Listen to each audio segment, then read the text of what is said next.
They say it's just a game, but not everyone survives it. Emily wasn't one to back down from a dare. Tonight, she would play the elevator game. She arrived at the old apartment building, its dimly lit lobby silent and eerie. The elevator stood waiting, as if it knew she was coming. With a deep breath, Emily stepped inside. Her phone's glow lit up the ritual instructions.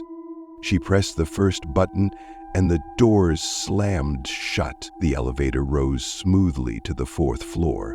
The hallway outside was shrouded in darkness. Emily's pulse quickened as she pressed the next button. At the 2nd floor, faint whispers drifted in from the hallway.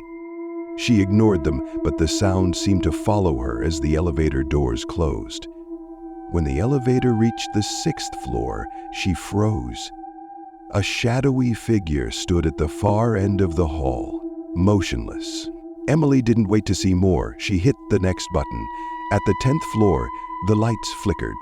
Her reflection in the mirror lagged behind her, moving just a little too slow. Something wasn't right. The elevator descended to the 5th floor. A woman in a red dress stepped inside. Emily's heart raced. She knew the rules. Never speak to her. "Aren't you going to say hello?" the woman asked, her smile unnaturally wide. Emily gripped her phone tighter. Her voice caught in her throat. Finally, the elevator reached the 10th floor. But this wasn't the world she knew. The air was cold, the hallway endless, and the silence deafening. As Emily walked down the hallway, faceless figures emerging from the mist. Panic set in as they moved closer. Their head tilts and jerking movements sent shivers down her spine. She bolted back to the elevator. She reached the elevator just in time, slamming the button as the faceless beings drew nearer. The doors shut, separating her from them, but not her fear. The elevator descended again, stopping on an unmarked floor. The doors opened to a void, filled with shadows that seemed alive. Emily turned to the mirror.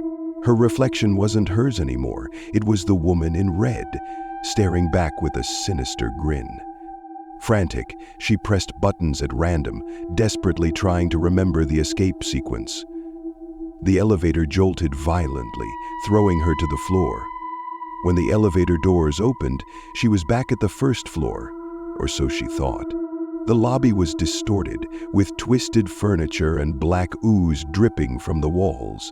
At the 5th floor again, the woman in red stood there.